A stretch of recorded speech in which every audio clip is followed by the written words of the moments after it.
Habari yako mtazamaji wangu wa kipindi chetu cha siasa ya ulimwengu. Karibu tena katika siku nyingine na wakati mwingine wa mwendelezo wa kipindi chetu, kipindi ambacho kinakujia kwa udhamini wa Mlungwa Global Visa Consultant, ambao sio tu washauri wako lakini vile vile ni wasaidizi wako, ikiwa katika siku za usoni na kusudia kuelekea katika nchi za ughaibuni, nchi kama za Canada, Marekani, Uingereza, nchi za Umoja wa Ulaya pamoja na Australia. Unaweza kuwasiliana kupitia namba zilizoko chini ya tangazo kwa msaada, ushauri pamoja na usaidizi.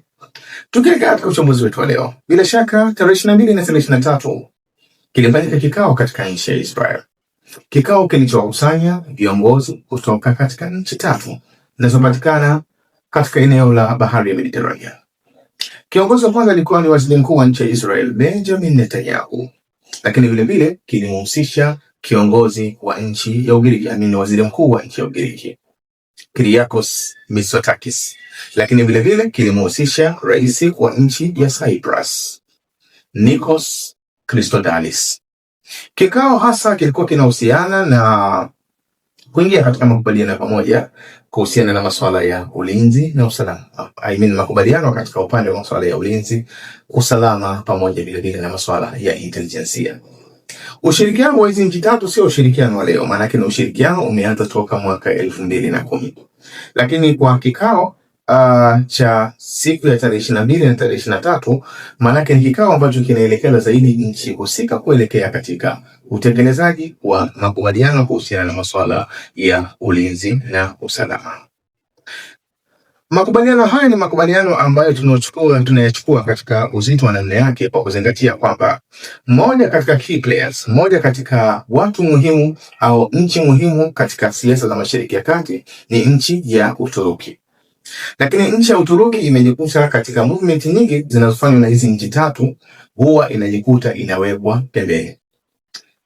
Movement ya kwanza ilikuwa ni movement ya takriban mwaka 2020. Hizi nchi tatu zilikubaliana kupitisha bomba la gesi kutoka Mashariki ya Kati, kwa maana ya Israel, aidha kutokea Israel moja kwa moja au kutokea katika nchi kama United Arab Emirates kuelekea katika nchi za Ulaya, lakini ikihusisha zaidi sehemu ya Cyprus na vile vile ikihusisha nchi ya Ugiriki.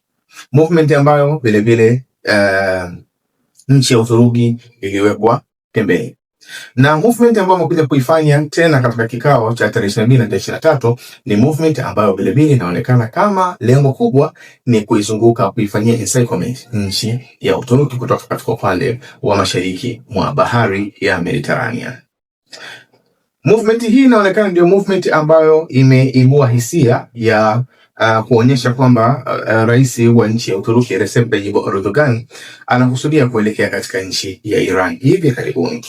Lakini moja katika yale ambayo yanatarajiwa ni mpango wa nchi ya Uturuki kukusudia kuweka advanced radar, kuweka mifumo ya radar upande wa kaskazini mwa nchi ya Syria, na hasa katika miji kama ya Idlib, miji kama ya Aleppo na miji kama wa Homs. Lengo kubwa inaonekana la Uturuki ni kufanya counter move au kufanya move mbadala dhidi ya movement ambayo Israel inaonekana kwamba wameendelea kuiengineer wao pamoja na Cyprus pamoja na Ugiriki, pamoja na kwamba sehemu ya Cyprus ni sehemu ambayo inagawanyika, kwa maana upande mmoja ni upande ambao unakusanya jamii kubwa ya Wagiriki ambayo inajulikana kama Greek Cypriots, lakini upande wa pili ni upande ambao unakusanya zaidi jamii ya Waturuki inajulikana kama Turkic Cypriots, kwa maana ya kwamba serikali inayotambulika kimataifa hasa ni serikali ya kutoka katika upande wa Ugiriki, na ndio maana inaonekana kwamba kuna movement hizi zimekuwa zikiratibiwa kwa jina la Cyprus, pamoja na kwamba upande ambao unakusanya zaidi Waturuki ambao unatambuliwa na nchi ya Uturuki kama ni nchi huru ni upande ambao actually siasa ya namna hiyo hawawezi kukubaliana nayo. Sasa kinachoonekana mpaka sasa hivi ni kwamba Uturuki inajaribu kutengeneza mfumo ambao siku zote imekuwa ikijaribu kuutengeneza pale inapoona kwamba maslahi yake yanataka yaharibiwe. Mfumo unaotumiwa zaidi na Uturuki ni mfumo wa kuharibu na kisha kutengeneza upya.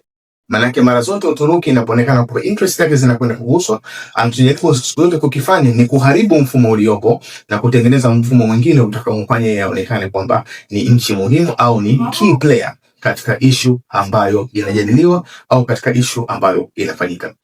Mfano wa kwanza ni movement walioifanya kuanzia mwaka 2018, 19 mpaka mwaka 2020 katika nchi ya Libya.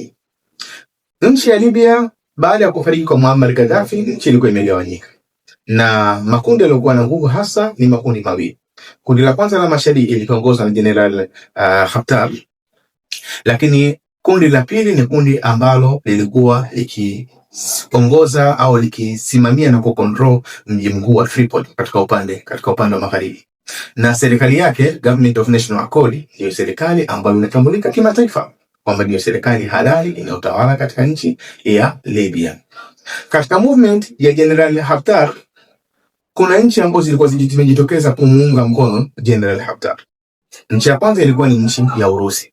Nchi ya pili ilikuwa ni nchi ya Egypt. Nchi ya tatu ilikuwa ni nchi ya United Arab Emirates pamoja na nchi ya Ufaransa. Hizi nchi nne zilikuwa zimejitolea kumuunga mkono General Haftar ili aweze kuchukua utawala katika mji wa Tripoli. Lakini katika kumbukumbu za nyuma, nchi ya Libya iliwahi kuwa sehemu au iliwahi kuathiriwa kwa kiwango fulani na siasa za nchi ya Uturuki. Kwa hivyo kuonyesha umuhimu wake, nchi ya Uturuki ilichokifanya ni kwenda kuingia katika makubaliano kwenye mwaka 2019, kwenda kuingia katika makubaliano moja kwa moja na serikali ya Tripoli, Government of National Accord. Makubaliano ambayo yalikuwa yamegawanyika katika sehemu mbili. Upande wa kwanza ilikuwa katika masuala ya ulinzi na usalama, na makubaliano haya yalisaidia nchi ya Uturuki kuweza kupeleka wataalamu wa masuala ya kijeshi, lakini vile vile kuweka baadhi ya makazi ya mambo ya kijeshi katika eneo la Tripoli, na hatimaye wakaweza kufanya mashambulizi makubwa dhidi ya Jenerali Haftar, kiasi ambacho Jenerali Haftar ilibidi pamoja alikuwa ameshafanyia settlement sehemu ya au ameshazunguka sehemu ya Tripoli, ilibidi arudi nyuma kwa kiwango kikubwa, na badala yake ikawa kufikia katika kilele moja kwa moja cha movement ya General Haftar au ya watu wa upande wa mashariki ikawa ni ngumu, pamoja na support ya nchi ya Ufaransa, pamoja na support ya Urusi, United Arab Emirates pamoja na Egypt. Mwisho wa siku makubaliano na namna yote ili yaweze kufikiwa, ilikuwa ni lazima Uturuki ashirikishwe kwa kuzingatia kwamba sapoti kubwa ya serikali ambayo inatambulika kimataifa imekuwa ikiipata kutoka katika nchi ya Uturuki. Na hii ni hata ajali iliyotokea juzi ya kufariki kwa Major General Muhammad Ahmad al-Haddadi ambaye ni mkuu wa majeshi wa nchi ya Libya katika nchi ya Uturuki, bado ilikuwa ni kuonyesha ushirikiano wa dhati ulioko baina ya nchi ya Uturuki na serikali inayotambulika kimataifa iliyoko katika nchi ya Libya. Matokeo yake ni kwamba ushawishi wa nchi zote nne zilizokuwa zinamuunga mkono General Haftar hazikuweza kufua dafu, na movement yote ambayo alikusudia tena kuifanya ilikuwa ni lazima aweze kushirikishwa nchi ya Uturuki. Lakini wakati huo Uturuki hawakuishia hapo, kwa kuzingatia kwamba Israel walikuwa wanakuja na movement ya kuunganisha Israel Cyprus, ile sehemu ya upande ambao unakusanya zaidi jamii ya Wagiriki pamoja na Ugiriki yenyewe kwenye mpango wa kupitisha bomba la mafuta. Uturuki pia ilikuja na plani nyingine. Katika makubaliano waliyofanya na Government of National Accord hayakuishia katika masuala ya ulinzi na usalama, lakini vile vile walifanya makubaliano mengine pia kuhusiana na masuala ya maritime zone au mipaka ya kibahari. Nchi ya Uturuki ni nchi ambayo haikuwahi kusaini makubaliano ya kutambua mipaka ya kibahari kwa kutumia nautical miles, kwa kutambua vile vipimo vya umbali kutoka katika pwani kuingia ndani ya bahari kwa nautical miles 12, bali wenyewe mipaka yao ya kibahari wanazingatia zaidi kwamba ni mipaka ambayo inakwenda kwa mujibu wa continental shelf. Nikisema continental shelf maana yake ni kiwango cha ardhi yako ambao kinakuwa kimeingia ndani ya bahari. Sasa ukiangalia sehemu ya ardhi ya Uturuki ambayo inakuwa imeingia ndani ya bahari, maana yake ukiifatisha inawezekana ikapakana na sehemu ya ardhi ya nchi ya Libya ambayo inakuwa imeingia ndani ya bahari. Kwa hivyo waliingia katika makubaliano ya kwamba project yote inatakiwa ifanyike baina ya hizo nchi mbili, ni lazima ipatikane ridhaa ya moja kwa moja kutoka katika hizo nchi mbili. Kwa hiyo matokeo yake ni kwamba project ambayo ilikuwa inafanywa na Israel ikishirikisha nchi ya Ugiriki, ikishirikisha na sehemu ya Cyprus, ilikuwa inashindwa kufua dafu kwa sababu sehemu wanayotaka kupita itakuwa ni sehemu ya ardhi ya Uturuki ambayo imeingia katikati ya bahari ya Mediterranean, kwa maana ile continental shelf yake Uturuki itakuwa imepita mpaka sehemu ambayo Ugiriki, Israel pamoja na Cyprus wanataka wafanye project yao. Kwa hiyo project maana yake iliishia hapo, ikashindwa kuendelea kwa sababu ya makubaliano yaliyoko baina ya nchi ya Ugiriki na nchi ya Libya. Na hiki kinachoonekana ni kwamba sasa hivi pia Uturuki wanataka wafanye kitu cha mfano huo. Maanake kama waliweza kuzuia movement ya General Haftar katika eneo la Libya, lakini vile vile wakaweza kuzuia movement ya Israel katika kupitisha bomba la gesi katika bahari ya Mediterranean, sasa hivi wanakuja na movement nyingine ambayo inaonekana wazi lengo lao ni kufanya disruption au kuharibu mfumo wa nguvu ya anga ya Israel katika eneo la Syria. Cha kwanza kinachoonekana kwamba Uturuki wanataka wakifanye ni kwenda kuingia kwenye makubaliano na nchi ya Iran, kuitaka Iran itambue serikali iliyoko pale Syria. Malengo inaonekana ni kwamba wakikubaliana hilo, maana yake ni kwamba Uturuki atakachokifanya kama sehemu ya malipo ya wao kuitambua serikali ya Syria ni kuhakikisha kwamba anaweka radar, advanced radar katika miji kama ya Homs, miji kama ya Idlib na miji kama ya Aleppo.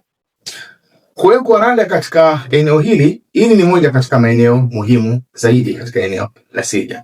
Kwa sababu Syria ina corridor mbili, tunasema air movement corridor mbili. Yani kuna sehemu ambazo zinazingatiwa ni muhimu zaidi kwa movement ya vifaa vya anga kwa maana ya drone, ndege na mfano wake.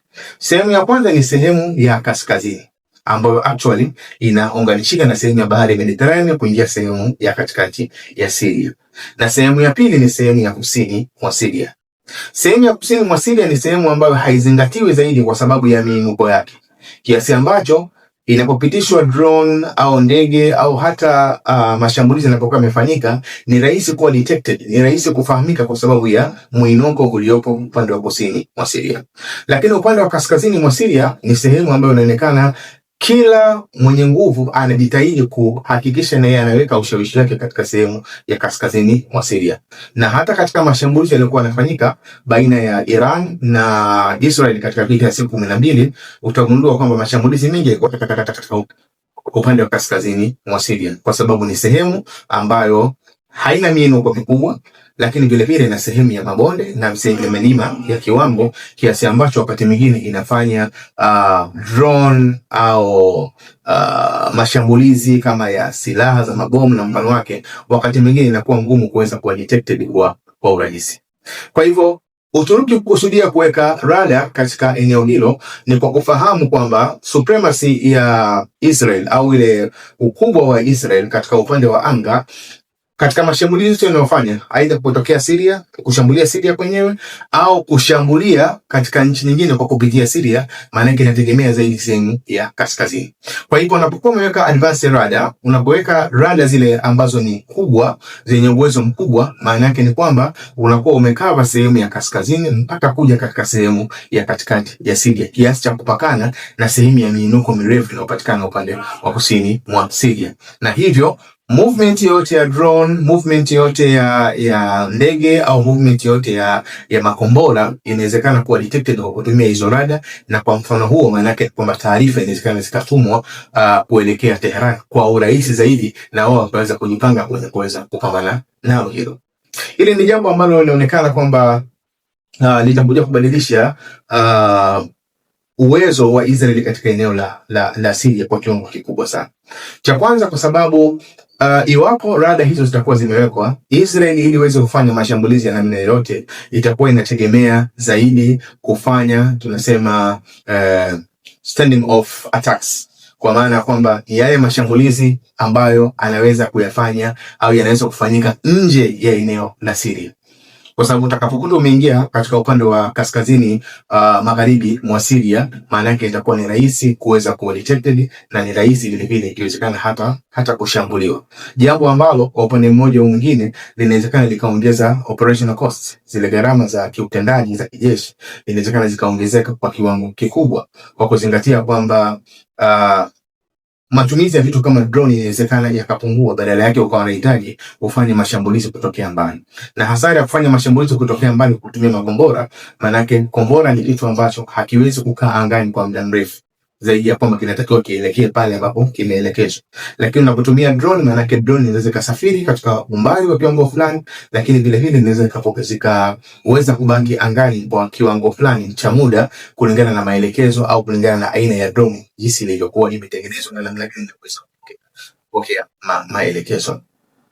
Na hili kwa upande wa Iran maana yake ni jambo ambalo inawezekana likaisaidia zaidi Iran kuepukana na mashambulizi ya ghafla, kwa sababu mashambulizi ya nchi ya Israel mara nyingi huwa yanatengenezwa katika namna kama tatu.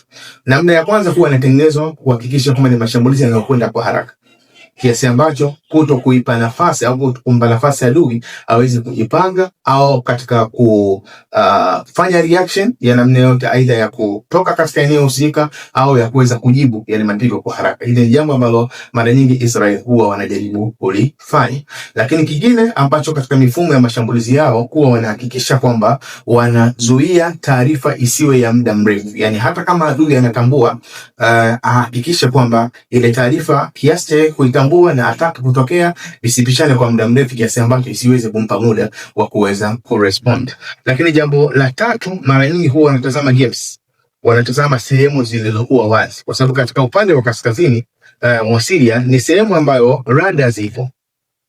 Inawezekana ingawa ni short range radar, pamoja na kwamba hizi radar ambazo Uturuki wanakusudia kuziweka katika eneo la kaskazini zinaonekana dhahiri itakuwa ni long range radar. Itakuwa ni radar ambayo inaweza kwenda katika masafa marefu kiasi ambacho itaweza kukava kuanzia mipakani mwa nchi ya Uturuki na Syria kuelekea mpaka katika miji ya katikati ya Syria, kwa kuzingatia kwamba sehemu ya kusini miinuko ni mikubwa, kwa hivyo ni rahisi kuweza kudetect movement ya namna yote itakayokuwa inaendelea.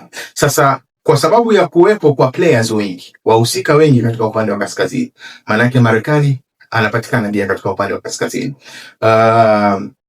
Ukiangalia nchi kama ya Urusi inapatikana pia sehemu ya kaskazini. Uturuki yenyewe vile vile inapatikana katika sehemu ya kaskazini. Israeli vile vile na wenyewe pia wana wanajaribu kumonitor pia sehemu ya kaskazini mwa Syria pamoja na Syria yenyewe. Kwa unaweza ukaona kwamba kuna congestion kubwa, yani kuna mkusanyiko mkubwa wa kila nchi inajaribu kulimonitor lile eneo kuzingatia umuhimu wake. Sasa mara nyingi Israel yeye mashambulizi yake huwa yanapitisha katika gaps, kwa sababu wakati mwingine rada zinakuwa hazisomi katika nyuzi 360, maana hazisomi katika mzunguko mzima. Inawezekana ikasoma katika mzunguko mmoja au katika sehemu fulani ya mzunguko na sehemu nyingine ikabaki iko wazi. Ndio mara nyingi Israel inatumia gaps za namna hiyo. Lakini unapokuwa unatumia long range radar, maana yake uwezo wake unakuwa ni mkubwa zaidi. Pamoja na kwamba kuna njia nyingi ambazo zikatumika kama kufanya jamming, lakini advanced radar ambazo za Uturuki walizokuwa nazo ni radar ambazo kwa upande mmoja au mwingine zinawezekana zisiathiriwe sana na zile jamming, yani kufanya ule mfumo ushindwe kuoperate. Mara nyingi inawezekana ikapungua tu ubora wake kwa muda mchache na kisha baada ya hapo ikarudi tena kuwa active. Lakini vile vile kinachoonekana kwamba radar zitakazowekwa hazitakuwa tu long range radar peke yake, bali vile vile tutakuwa kuna short range radar.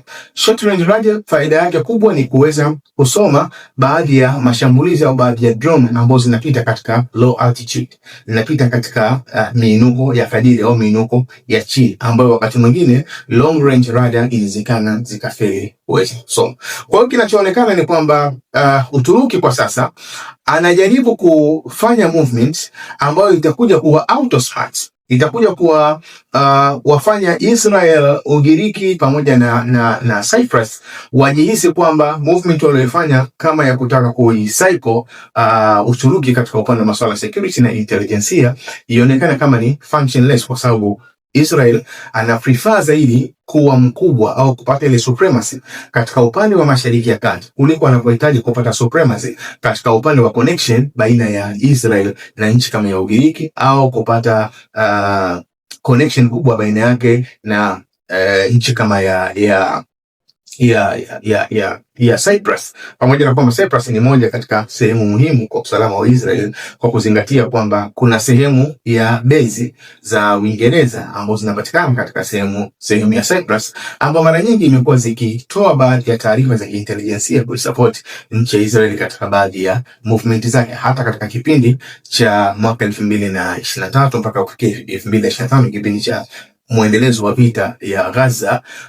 Kwa kiwango kikubwa Israel ilikuwa inapata baadhi ya taarifa kutoka katika base za Uingereza ambazo zinapatikana katika eneo la Cyprus. Kwa hivyo kuna matarajio katika siku zisizokuwa nyingi, huenda Rais Recep Tayyip Erdogan akaelekea katika nchi ya Iran. Pamoja na kwamba mtazamo wa nchi ya Iran katika hili unaonekana kwamba haujawa centralized, hauko mahala pamoja. Maana yake wapo wanaoona kwamba Iran inatakiwa ikubaliane na rai ya Uturuki kwa sababu inaonekana kwamba ni strategic reasoning, ni movement ya kistratejia ambayo inafikirika kistratejia kwamba sasa hivi Syria, Iran haina ushawishi mkubwa, lakini kwa kuingia katika makubaliano na serikali iliyoko ya Hayat Tahrir ya Sham, maana yake ni kwamba wanaweza sogeza ule ukaribu wa kiwango fulani, lakini kubwa kuliko yote ni mifumo ambayo itawekwa na Uturuki, lakini itakuwa ina coordinate vile vile na nchi ya Iran.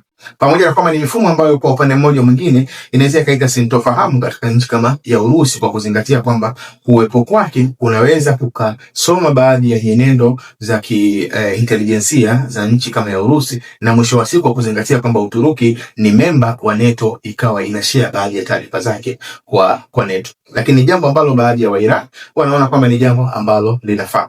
Ila kwa upande mwingine kuna baadhi ya Wairan, maafisa wa Iran wanaona kwamba jambo hilo inawezekana lisiwe na maana sana, kwa kuzingatia kwamba Uturuki mmoja katika washirika wake muhimu ni nchi ya Azerbaijan, na nchi ya Azerbaijan kipindi cha vita ya siku 12 walikuwa wakitoa baadhi ya room za kuweza kupata baadhi ya taarifa kuhusiana na Iran, kwa kuzingatia kwamba Azerbaijan ni nchi inayopakana na Iran na ni nchi miongoni mwa nchi ambazo Israel ina ushawishi mkubwa sana katika nchi ya Azerbaijan, na ukizingatia mafuta vile vile yanayotumika katika nchi ya Israel kwa takriban 40% mpaka 60% yanatoka katika nchi ya Azerbaijan. Pamoja na kwamba rai za wanasiasa wengine wa nchi ya Iran wanaona kwamba ni jambo la kuzungumza na Uturuki ili kuweza kuzungumza na Azerbaijan namna gani anatakiwa abehave, namna gani anatakiwa aishi kwa mujibu wa mipaka iliyopo baina yake na nchi ya Iran.